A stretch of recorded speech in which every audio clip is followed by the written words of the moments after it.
रणसंग्राम सुरू झाला, आरोप प्रत्यारोपाचा रणसंग्राम सुरू झाला।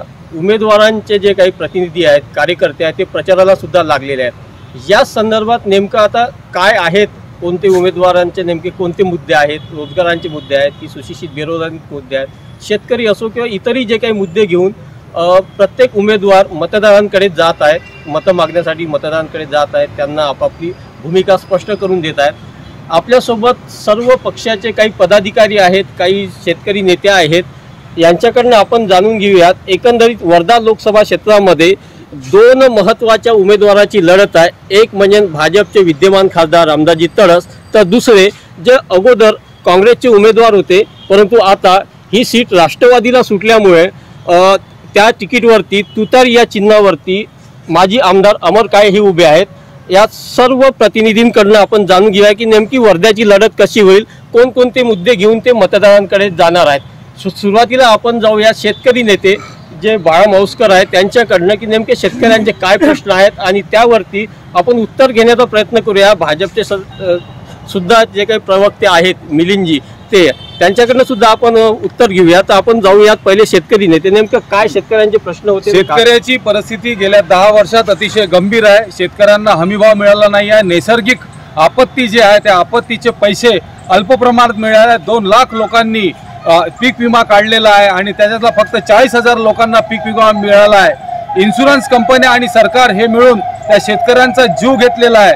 त्यामुळे शेतकऱ्यांना मिळणारे पैसे हे मिळाले नाही आहे। सरकारचा आणि इन्शुरन्स कंपन्यांचा साठवलोटा आहे। हे नावाला बोंबलतात की बा शेतकऱ्यांना आम्ही पीक विमा दिला, फक्त 40,000 लोकांना 2 लाखापैकी पीक विमा मिळाला आहे। त्यानंतर शेतकऱ्यांच्या मालाला भाव नाही आहे। नैसर्गिक आपत्ती जे काही मदत आहे ते तुटपुंजी आहे। शेतकऱ्यापासून 18% 28% GST घेऊन तेच पैसे शेतकऱ्यांना भीक दिल्यासारखे 6,000 महिने देतात आणि ते म्हणतात की आम्ही शेतकऱ्यांचा आत्मसन्मान करू राहिलेलो आहे। अतिशय बेकार परिस्थिती या शेतकऱ्यांची आहे आणि या सरकारचं शेतकऱ्याविषयीचं धोरण अतिशय बेकार आहे।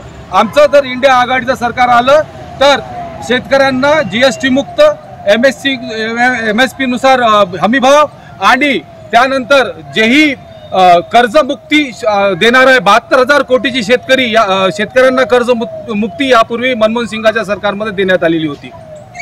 निश्चितच शेतकऱ्यांचे प्रश्न त्यांनी मांडलेले आहेत। आपल्यासोबत युवा नेते आहेत सुधीर भाऊ, आपण त्यांच्याकडनं जाणून घेऊया की नेमके युवांचे प्रश्न या सरकारच्या काळात सुटले की किंवा कसे? शेवटी आम्ही महाविकास आघाडीचे कार्यकर्ते, आम्ही प्रचारक सुद्धा आहोत। माझी तुम्हाला नम्र विनंती आहे की तुम्ही माध्यम म्हणून तुम्ही राजकीय आणि आमच्यामधला दुरा म्हणजे माध्यम आहे की जे खरं आहे ते सांगायचं आहे। म्हणून आम्ही तर म्हणून आमचं सरकार येणार आहे, 100% येणार आहे। येणाऱ्या काळामध्ये युवकांना, इथल्या बेरोजगारांना, इथल्या कष्टकऱ्यांना, इथल्या शेतकऱ्यांना आम्ही नक्कीच न्याय देऊ। कारण महाविकास आघाडी गेल्या 2.5 वर्षामध्ये जे कार्य केलं ते तुम्ही पाहिलं आहे, पण खऱ्या अर्थाने युवकांना न्याय मिळाला का? जेव्हा शेतकरी आत्महत्या करतात तेवढ्याच प्रमाणात आमचा युवक आत्महत्या करतो आहे। बेरोजगारी वाढली आहे। इंजिनिअरमुळे 10-10 हजारांनी काम करते आहे। पोलीस भरतीमध्ये MCOM MBA झालेले मुलं भरतीमध्ये उभे राहतात आहे। ही काय देशाची प्रगती आहे? त्याला प्रगती म्हणतात। म्हणून म्हणतो आम्ही तो म्हणतो सरकार हे शून्य डेव्हलपमेंटचं सरकार आहे। 10 वर्षांनी काहीच डेव्हलपमेंट केले असते, नाल्या गटार आणि पुलं बांधल्याने विकास होत नाही। विकास हा केंद्रबिंदू माणूस आहे। म्हणून तुम्ही त्या युवकाला केंद्रबिंदू मानून येणाऱ्या भविष्यामध्ये युवकांना प्रॉपर काम दिलं नाही म्हणून युवक आत्महत्या करत आहे। तुम्ही लोकांचा ओळखून घ्या ना, सर्वसामान्य लोकांना विचारा की आज युवकांमध्ये काय म्हणजे न्यूनगंड आला आहे। त्या युवकांमध्ये युवक आत्महत्या करते आहे शेतकऱ्याबरोबर। शेतकऱ्याच्या आत्महत्याची न्यूज थोडीशी येते, युवकांच्या आत्महत्या होऊन राहिल्या का? यावर जास्त तुम्ही काहीतरी बोललं पाहिजे ना। हा देश युवकांचा आहे म्हणता। निश्चितच या दोन्ही शेतकरी आणि युवकांचे जे प्रश्न आहे याच्यावरती आपण भाजपचे जे प्रवक्ते आहे मिलिंदजी, आपण त्यांच्याकडनं जाणून घेऊया। शेतकऱ्यांचे जे आणि युवकांचे जे प्रश्न आहेत त्याच्यावरती आताच आपण ऐकलं आहे, नेमका काय सांगाल शेतकऱ्यांचे आणि युवकांचे प्रश्न? 2 विषय या ठिकाणी आले, शेतकरी आणि युवक। या देशाचे यशस्वी पंतप्रधान आदरणीय नरेंद्रजी मोदी यांनी असं सांगितलं की माझ्या मते या देशामध्ये 4 जाती आहेत, युवक, महिला, किसान आणि गरीब। आता जसं यांनी सांगितलं किसानाच्या संदर्भात 2004 आणि 2014 याच्यामध्ये महाविकास आघाडी किंवा काँग्रेसचं सरकार होतं आणि 14 ते 24 भारतीय जनता पार्टी आणि त्यांच्या अलायन्सने त्यांचं सरकार होतं। 4 ते 14 आणि 14 ते 24 याच्यामध्ये MRP असेल, जे मिनिमम प्राईस, त्याचं जर तुलना केली तर भारतीय जनता पार्टीच्या काळामध्ये अतिशय मोठ्या प्रमाणात दरवर्षी ते शेतकऱ्यांचं मिनिमम प्राईस वाढत आहे। दुसरं ज्यांनी सांगितलं की सन्मान निधी तो 2000 6000 केंद्र सरकार 6000 राज्य सरकार. शेतकऱ्यांची आत्महत्या अतिशय दुर्दैवी बाब आहे, पण ते शेतकऱ्यांची आत्महत्या 4 आणि 14मध्ये जे झाल्या त्याच्यापेक्षा ही तुलना नाही केली पाहिजे. ॲक्च्युली एक दुर्दैवाचं आहे, पण 14 ते 24मध्ये त्या कमी झाल्या. त्याचप्रमाणे यांनी जे सांगितलं की किसानांच्या संदर्भात भारतीय जनता पार्टीने 1 रुपयात पीक विमा दिला. यांनी एक कबूल केलं की 40,000 लोकांना मिळाला आणि ते बाकी लोकांनाही मिळेल. काही विमा कंपन्या काही सरकारला बांधील नाही, प्रायव्हेट विमा कंपन्या, आणि जे काही कायदेशीर बंधनं सरकार करू शकते ते सगळं त्यांना मिळेल. शेतकऱ्यांच्या बाजूने सरकार आहे. युवकांच्या संदर्भात विषय बेरोजगारीचा मांडला गेला. या देशामध्ये पंतप्रधान मोदीजी अतिशय प्लॅन्ड डेव्हलपमेंट करतायत.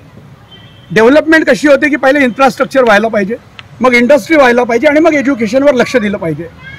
या देशामध्ये काँग्रेसच्या राजवटीत इंजिनिअरिंग कॉलेज, मेडिकल कॉलेज यांची खिरापत वाटल्या गेली आणि आपण जर पाहिलं ते कोणाला वाटल्या गेले तर ते सगळे काँग्रेसचे आणि राष्ट्रवादी काँग्रेसचे नेते आहेत. इंजिनिअरिंग कॉलेजेस खूप झाले, त्याच्यामुळे लोकांनी आपल्या पोरांना इंजिनिअरिंग केलं. कुठल्याही इंडस्ट्री या काळात त्यांनी डेव्हलप केल्या नाही, उभ्या केल्या नाही, आणि त्याच्यामुळे जे पीक आहे बेरोजगारांचं, हे पिकाचं पाप काँग्रेस आणि राष्ट्रवादीचं आहे आणि त्याचं जे काही परिमार्जन करायचं आहे ते भारतीय जनता पार्टी करते आहे. Bharatiya Janata party plan development करत आहे. पहिले इन्फ्रास्ट्रक्चर, मग इंडस्ट्री देतील आणि या युवकांनाही नोकऱ्या मिळतील. युवकांना नोकऱ्या मिळाल्या पाहिजे, त्याच्यासाठी इन्फ्रास्ट्रक्चरमध्ये जी माणसं कामं करत आहे, मोदी अमित शहा नाही करत आहे कामं, ग्रामीण भागातले लोक. हा जो बेरोजगारीचा विषय येत आहे की यांनी ज्याने आपल्या तुंबड्या भरल्या मोठमोठ्या ॲडमिशन्स घेऊन, ते जे इंजिनिअरिंग पोरं आहे ते निश्चितपणे बेरोजगार आहे. त्याचंही पाप काँग्रेसचं आहे आणि त्याच्यामुळे या येणाऱ्या काळामध्ये भारतीय जनता पार्टी विकासाच्या मुद्द्यावर या ठिकाणी इलेक्शन लढणार आहे. यांनी सांगितलं इन्व्हेस्टमेंट झाली नाही. वर्धा जिल्ह्यात नवीन कारखाना आला नाही, खरं आहे, पण त्याचसोबत 4 जे मोठे 5-6 इंडस्ट्रीज होत्या त्याच्यामध्ये एक्सपान्शन आलं आहे. जसं हिंगणीला पहिले नोबल म्हणून होतं, तिथे IPCA म्हणून फार्मास्युटिकल कंपनी आली आहे, त्या 300 कोटीचं इन्व्हेस्टमेंट आलं आहे, त्याचं ते प्रगतीपथावर आहे. देवळीला SMW म्हणून स्टील कारखाना आहे, त्याच्या पॉवर प्लॅन्टमध्ये 750 कोटीचं इन्व्हेस्टमेंट आलं आहे. इथे एव्होनिथ मेटॅलिक्स म्हणून कारखाना आहे, त्याच्यामध्ये 1200 कोटीचं इन्व्हेस्टमेंट या 1.5 वर्षात आलेलं आहे, होणार आहे ते 1.5 वर्षात. आणि हे जे इंडस्ट्रीज आहे एका दिवसात नाही दिसत, हे हळूहळू होणारी प्रोग्रेसिव्ह आहे. आणि याच्या व्यतिरिक्त हिंगणघाटला टेक्स्टाईलचं एक क्लस्टर होत आहे. आपल्याला माहीत नसेल की जवळपास 100 कोटीचं इन्व्हेस्टमेंट, एक 4-5 इंडस्ट्रीज आहेत. मोहता ग्रुप आहे. मागच्या महिन्यामध्ये सेवाग्रामच्या चरख्याला एक हे झालं, मीटिंग झाली सगळ्या इंडस्ट्रीजची, त्याच्यामध्ये 3200 कोटीचं इन्व्हेस्टमेंट इथल्या इंडस्ट्रीजमध्ये आलं. त्याचे सगळे पेपर्स कलेक्टरकडे आहे आणि त्यामुळे अतिशय प्लॅन पद्धतीने जे काही विकसित भारत, आत्मनिर्भर भारताचं जे स्वप्न मोदीजी पाहतात आहे, अतिशय चांगल्या आणि योजनाबद्ध पद्धतीने यांचे जे 2 विषय आहेत त्याला आम्ही निश्चितपणे पूर्ण करू, युवकांच्या आणि किसानांच्या. निश्चितच मोहता मिलचा प्रश्न आपण मोहता मिल संदर्भात, मोहता मिल आता यांचं म्हणणं आहे की आज मोहता मिल यांनी हे केलं, पण मोहता मिल गेल्या आमच्या स्वातंत्र्य काळापासून मोहता मिल हिंगणघाटमध्ये आहे. एक्सपान्शनचा विषय म्हणजे डेव्हलपमेंट आता यांचं सिंधुदुर्गमध्ये यांचं हे होतं ड्रायफ्रूट, त्याचं काय झालं? ठीक आहे, आम्हाला नॅशनल बोलायचं, आम्हाला जिल्ह्यावर बोलायचं आहे. आमच्या खरं साहेबांनी गेल्या 10 वर्षात कोणतं नवीन इंडस्ट्रियल डेव्हलपमेंट केलं? एक सांगा, इथलं एक मोठा कारखाना सांगावं ना. हे सगळं इन्फ्रास्ट्रक्चर काँग्रेसने दिलेलं आहे. मुळात हे देण आहे काँग्रेसची आहे, पण ज्याने खिरापती वाटलं ना कॉलेजच्या, ते आज तुमच्या आहे ना, आज तुमचे लाभार्थी आहे ते भाजपात गेले, भाजपात गेले ना, मग ती क्लीन झाले का? विखे पाटील, अजित मोठे मोठे चव्हाण, आता रेड्डी, मोठा ग्रुप आहे ना, मेघसाहेबाचा मोठा ग्रुप आहे. का बरं यांनी घेतले? तर आमच्याकडे ते इन्फ्रास्ट्रक्चर तयार केलं. आम्ही विजनवाले होतो. आम्ही जवाहरलाल नेहरू साहेबांनी आमचं मोठं विजन होतं. हा महाराष्ट्र, हा देश घडवण्याचं कारण आहे काँग्रेस आहे, महाविकास आघाडी आहे, सगळं मिळून आम्ही देश घडवला आहे. राष्ट्रवादीत का गेले? आदरणीय सन्माननीय मिलिंद दादा जे आमचे आहेत ते म्हणतात की हे काँग्रेसचं पाप आहे. काँग्रेसचं पाप आहे तर काँग्रेसचे पापी लोक तुम्ही तुमच्या पक्षात का बरं घेतले आणि ते गंगाजळी शुद्ध झाले का? नंबर 1.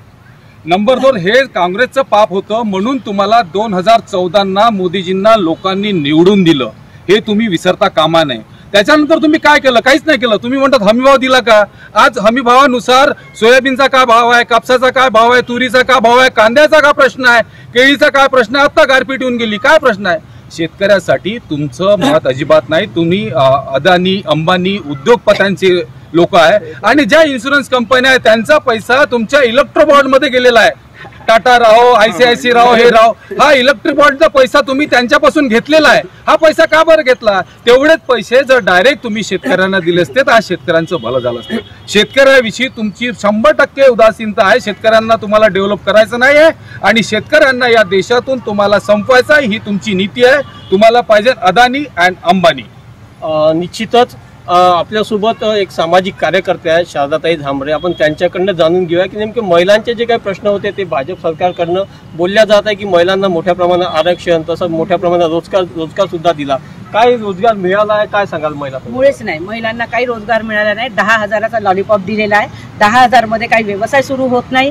बचत गटाच्या माध्यमातून तुम्ही व्यवसाय करा म्हणून असं सांगितलं, पण तो काही व्यवसाय होत नाही. राहिली दुसरी गोष्ट, महिलांचं सगळ्यात मोठं म्हणजे एक नुकसान एवढं झालंय की जे 400 रुपयाचं सिलेंडर होतं, आज ते सिलेंडर 1,000 रुपयाचं आणि 1100चं झालेलं आहे. जेव्हा काँग्रेसची सरकार होती तेव्हा आम्ही त्यांना चुलीवरच्या भाकरी करून दिलं होतं. आता याच्यामध्ये आम्ही अनेकदा आंदोलने केली आणि याच्यासाठी बोललेलं आहे की सिलेंडर जर एवढं महाग झालं, भाजीपाला सुद्धा महाग झाला, सगळ्या गोष्टी महाग झालेल्या आहे. एवढंच नाही आहे तर ज्या गोरगरिबांचे लेकरं शाळेमध्ये जे जिल्हा परिषदच्या शाळेत शिकत होते त्या जिल्हा परिषदच्या शाळा बंद झालेल्या आहे. आता ज्यांच्याकडे पैसा आहे, मुबलक पैसा आहे, ते लोक प्रायव्हेट शाळेमध्ये फी देऊन ते लेकरांना शिकवतील. पण गरिबांनी काय करायचं? गरिबांच्या ह्या शाळा बंद केलेल्या आहेत आणि बचत गटाच्या महिलांना काम देतो तर काही काम मिळालेलं नाही आहे. कोणतंच काम मिळालेलं नाही आहे. फक्त 10,000 रुपयाचा एक लॉलीपॉप दिलेला आहे.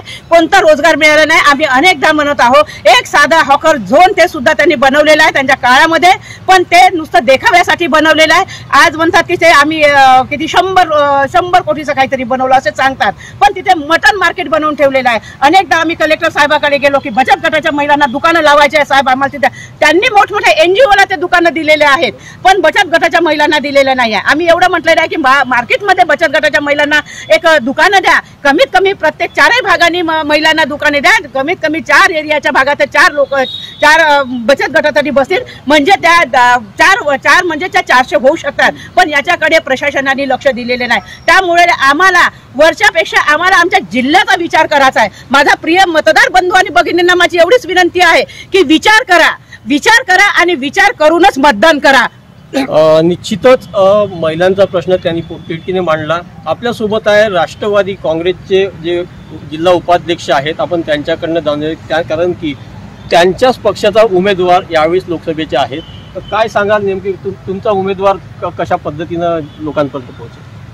आमचा उमेदवार सर्वसामान्य जनतेचा उमेदवार आहे आणि जनतेला सर्व माहीत आहे की मोदी सरकारनं 2009मध्ये ते 2014मध्ये किती वचने दिलेली होती. त्या वचनाचं त्यांनी काय केलेलं आहे? पूर्ण ग्रामीण अर्थव्यवस्था मोडकळीस आलेली आहेत. ग्रामीण युवक रोजगारासाठी इकडे भटकत आहेत आणि त्याच्यातून काष्टकार आत्महत्या करीत आहेत. हे सर्व समस्या लोकांना माहीत आहे आणि आता जे मतदार आहेत तेच आमचे वोटर्स झालेले आहेत. तेच आमच्या उमेदवाराला भरघोस मताने विजयी करील अशी मला अपेक्षा आहे. निश्चितच महिलांचा प्रश्न असो किंवा इतरही आपल्यासोबत आणखीनही काही भाजपचे पदाधिकारी आहेत. आपण त्यांच्याकडे जाणून घ्या. तुमचे जे उमेदवार आहेत भाजपचे, कोणता अजेंडा घेऊन मतदारांपुढे जाणार? काही लोक म्हणतात विकास झाला, भाजप म्हणतात विकास झाला, विरोधी म्हणतात विकास नाही झाला. काय सांगायचं? पंतप्रधान रोजगार योजना यामुळे कमी दरामध्ये लोकांना लोन मिळत आहे आणि या युवकांना ते मदतगार होत आहे. कारण की ज्या युवकांना स्वतःच्या पायावर उभे व्हायचे आहे, त्यांना स्वतःचा रोजगार निर्माण करायचा आहे, या युवकांसाठी याच्या आधी कोणत्याच प्रकारची अशी योजना नव्हती. पण आज अत्यल्प दरामध्ये, अत्यल्प लोन इंटरेस्ट ऑफ रेट मध्ये युवकांना लोन मिळत आहे. तसेच आपण बघितलं तर असे अनेक योजना युवकांसाठी आहेत जे त्यांना आत्मनिर्भर बनवत आहे आणि यामुळे आजचा युवक सशक्त बनत आहे आणि त्यांना त्यांच्या करिअरसाठी खूप काही मोठे स्वप्न जे आदरणीय मोदीजींनी बघितले त्याच विकासाच्या मुद्द्यावर आम्ही हा समोरचा इलेक्शन आणि यामध्ये आमचे उमेदवार रिंगणामध्ये आहे. निश्चितच महिलांचा प्रश्न जो आहे त्याचं उत्तर आपण भाजपचे जे प्रवक्ते त्यांच्याकडनं घेणारच आहोत. तत्पूर्वी जे आंबेडकर चळवळीतील कार्यकर्ते आहेत, तसेच आंबेडकर चळवळीचे एक विश्लेषक सुद्धा आहेत संदीप भगत, आपण त्यांच्याकडनं जाणून घेऊया की कशा पद्धतीने या सर्व निवडणुकीकडे ते बघतायत येणारी लोकसभा. कारण की यावेळेस अटीतटीचा सामना बोलला जात आहे. वर्ध्यामध्ये सर्वात जास्त यावर्षीच लक्ष लागलेल्या लोकसभेकडे, कारण भाजपकडनं रामदाजी तडस उमेदवार आहेत ज्यांना तिसऱ्यांदा उमेदवारी मिळाली आहे, तर राष्ट्रवादीकडनं माजी आमदार अमर काळे यांना तुतारी चिन्ह मिळाली आहे. वर्ध्यातला सर्वात महत्वाचा हा अटीतटीचा सामना आहे. दोनच उमेदवार रिंगणात उमेदवार भरपूर आहे, पण दोघांमध्येच मोठी लढत आहे. त्या संदर्भात आपण त्यांच्याकडनं कसं बघता तुम्ही या लोकसभेच्या निवडणुकीत? दोन्ही आघाड्यांचं जर काम पाहिलं तर मोदी सरकारने नागड्या आणि उपाशी माणसाला सूडबूट दिलं, त्याच्या पोटाला अन्न दिलं नाही. हा त्यांचा विकास आहे, हा दिखावेवाला विकास आहे. त्याच्यासोबतच महाविकास आघाडीचं जर पकडलं, महाविकास आघाडी आज त्यांचा एक नारा आहे, संविधान वाचवायचं आहे. मला हे म्हणायचं आहे, महाविकास आघाडीचा सर्वात मोठा घटक हा काँग्रेस आहे. काँग्रेसनी 70 वर्षात प्रामाणिकपणे संविधान राबवलं का, हे त्यांनी त्यांचं स्वतःचं आत्ममंथन करावं. आणि त्याच्यानंतर आंबेडकरी समाजावर प्रत्येक वेळेस एक लांछन येतं. बीजेपीकडे गेलेला वोट कन्व्हर्जन आहे, हा काँग्रेसचा जुना वोट होता.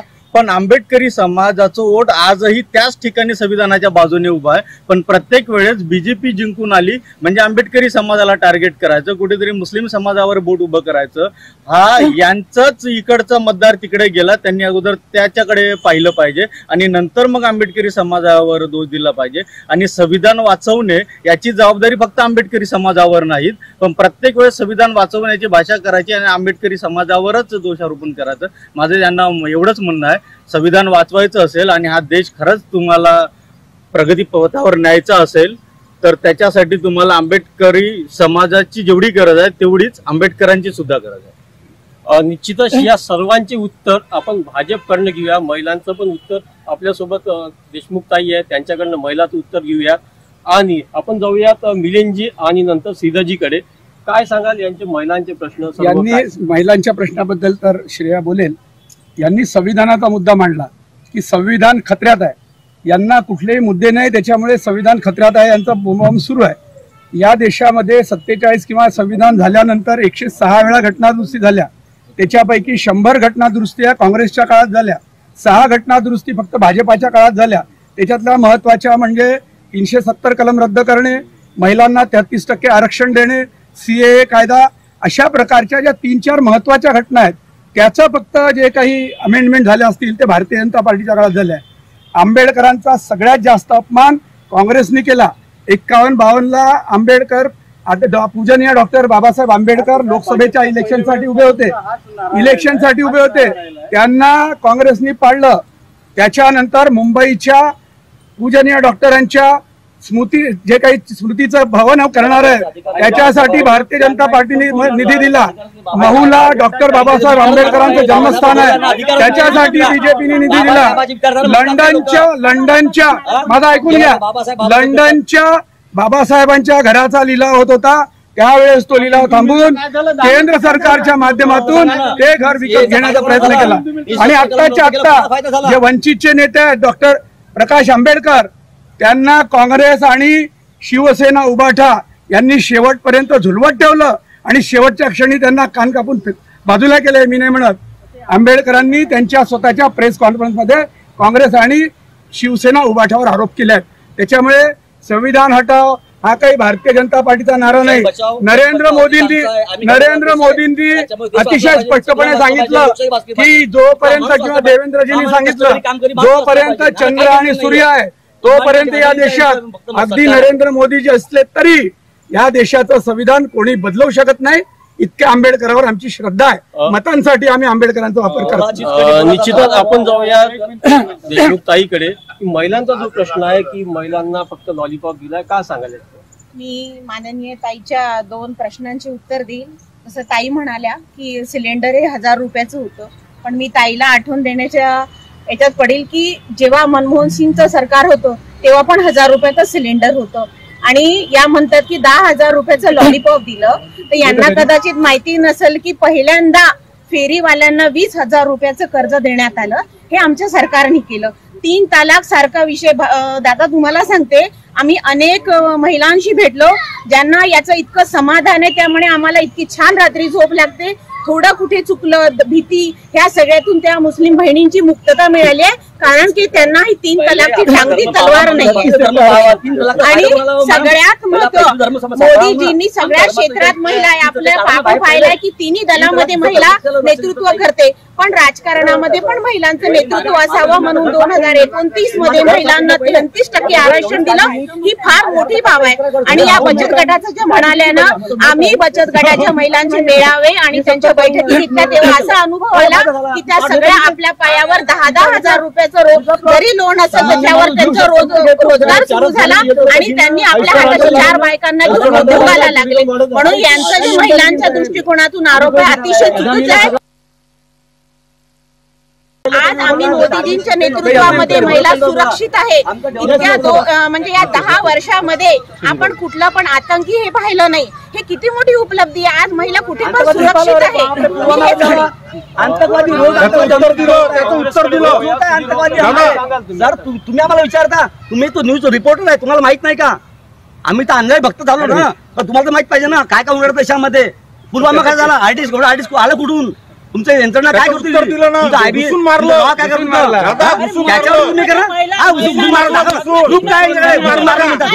काय पाकिस्तान मधले सांगा ना, एक सैनिक जरी मारला काय नाही, पत्र पाठवतो काहीतरी खोटं 2019 पासून आतंकी हमले किंवा हे कमी झाले आहेत, काय सांगले? काय सांगाल? काही कमी झाले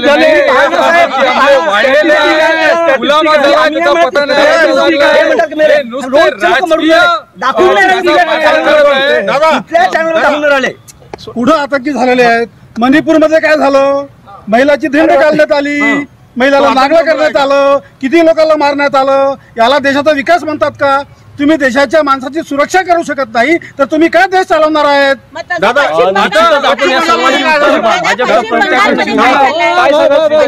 यांनी हे सांगतात, पण यांचं बिलकुल सिलेक्टिव्ह आहे। पश्चिम बंगाल का नाही सांगितलं यांनी आता बोलताना? लगेचच आतंकी हमला 2014 पासून जर एकदा पुलवामा झाला तर आम्ही घुसून मारलं, आम्ही घरात घुसून मारलं। ही ताकद या सरकारने ठेवली। हे फक्त विनंती करायची अमेरिकेकडे की आमच्यावर अत्याचार होतोय, ती ताकद आम्ही केली। अहो, युक्रेन आणि रशियाचं युद्ध झालं, भारताचा झेंडा दाखवून भारतीय लोक या देशात परत आणण्याचं काम कोणी केलं असेल तर नरेंद्र मोदी हे खोटे आहे। कारण हे चॅनलवर सगळ्यांना होतं, आंतरराष्ट्रीय चॅनलवर होतं। दुसरा विषय, आमचं स्वप्न होतं काँग्रेस मुक्त झाला पाहिजे आमचा वर्धा जिल्हा। शरद पवारचा आम्ही आभार मानतो की त्यांनी लोकसभेतून पंजा गायब केला, पंजा गायब झाला। अमर गायचे वडील 5 वेळा आमदार होते, ते स्वतः 3 वेळा आमदार होते। 40 वर्ष एका घरात सत्ता होती, वर्धा जिल्ह्यामधून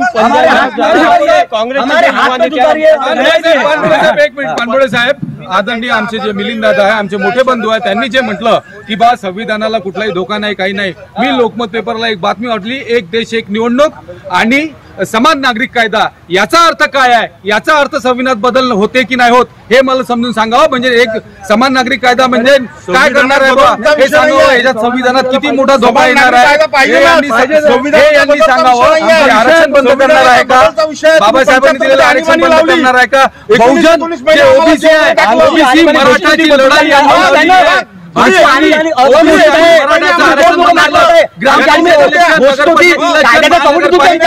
जिल्हा परिषद या निवडणुका मुद्दा म्हणून घेतलेल्या नाहीये, हे लोकशाहीचा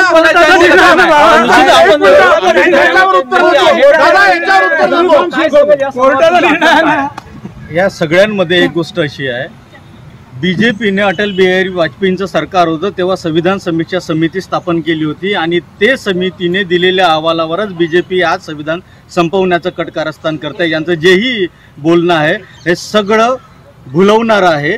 त्यासोबतच यांचा जोही अजेंडा आहे, द्विपक्षीय राजकारण या देशात राबवायचं आहे। काँग्रेसचंही त्याच निमित्ताने छोटे छोटे पक्ष संपवणे जसा बीजेपीचा अजेंडा आहे तसाच काँग्रेसचाही या मधल्या काळात अजेंडा दिसतोय। म्हणूनच काही ठिकाणी त्यांचा अलायन्स होत नाही आणि बीजेपी म्हणते की देशात सगळं सुरक्षित वातावरण सुरू आहे। एवढं सुरक्षित वातावरण जर देशात सुरू असतं, निर्मला सीतारामन यांच्या पतीने दिलेलं स्टेटमेंट हे बीजेपीच्या तोंडावर चपरा का, याचं उत्तर त्यांनी द्यावं। याचंही उत्तर घेऊ। आपण जाऊया, जिल्ह्याचे जे प्रश्न होते काही रोजगाराचे किंवा इतर प्रश्न, ते सुटले का भाजप सरकार? या सगळ्यांमध्ये एक गोष्ट अशी आहे, बीजेपीने अटल बिहारी वाजपेयींचं सरकार होतं तेव्हा संविधान समीक्षा समिती स्थापन केली होती आणि ते समितीने दिलेल्या अहवालावरच बीजेपी आज संविधान संपवण्याचं कटकारस्थान करते. यांचं जेही बोलणं आहे हे सगळं भुलवणारं आहे. त्यासोबतच यांचा जोही अजेंडा आहे द्विपक्षीय राजकारण या देशात राबवायचं आहे. काँग्रेसचंही त्याच निमित्ताने छोटे छोटे पक्ष संपवणे जसा बीजेपीचा अजेंडा आहे तसाच काँग्रेसचाही या मधल्या काळात अजेंडा दिसतोय. म्हणूनच काही ठिकाणी त्यांचं अलायन्स होत नाही आणि बीजेपी म्हणते की देशात सगळं सुरक्षित वातावरण सुरू आहे. एवढं सुरक्षित वातावरण जर देशात सुरू असतं निर्मला सीतारामन यांच्या पतीने दिलेलं स्टेटमेंट हे बीजेपीच्या तोंडावर चपरा का याचं उत्तर त्यांनी द्यावं. याचंही उत्तर घेऊ. आपण जाऊया जिल्ह्याचे जे प्रश्न होते काही रोजगाराचे किंवा इतर प्रश्न ते सुटले का भाजप सरकारकडनं? अजूनही म्हणजे हा एवढा मस्त गोड यांनी गुलाबजामुन सगळ्या जनतेला आणि विद्यार्थ्यांना दिलेला आहे. अजूनही तुम्ही रोजगाराच्या प्रश्नावर जर प्रत्येक कॉलेजमध्ये जा विद्यार्थ्यांना विचारा. यांनी जेही रोजगाराचे मेळावे भरवलेत रोजगाराच्या मेळाव्यांमध्ये यांच्या आमदार खासदारांच्या कंपन्या आहेत आणि ITI वाल्या पोरांना 5 ते 6 हजार रुपये 7-8 हजार रुपयाचे ठेकेदारीच्या नोकऱ्या देण्याची लॉलीपॉप त्यांनी दिली. कुठलीही अजूनही शासकीय नोकऱ्यांच्या आचारसंहितेत फसलेल्या नोकऱ्या आहेत आणि बाकीचं सगळं एकमेकांचं यांचं मधल्या काळात यांच्यात लोकांच्या एका कंपनीने इथे मुलाखती घेतल्या